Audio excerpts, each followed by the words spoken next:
বন্ধু মনে রাখো ভাইয়া, একটা কথা শক্ত কই, রাগ হইও না প্রিয় ছেলে বাপ।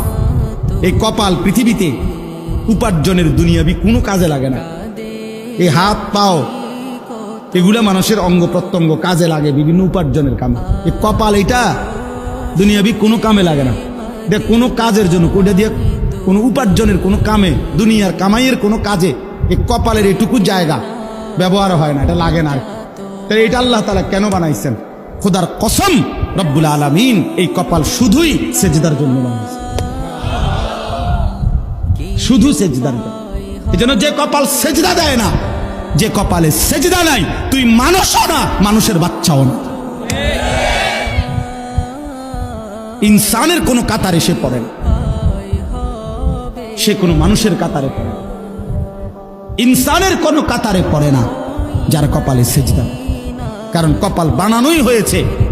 সেজদা কাকে বলে? ওয়াদউল জাবহাতে আলাল আরদ, জমিনের মধ্যে কি রাখা, এই তো কপাল রাখাটারই কি কয়। তার মানে সেজদা কপাল, কপাল বানানোই হয়েছে কিসের জন্য?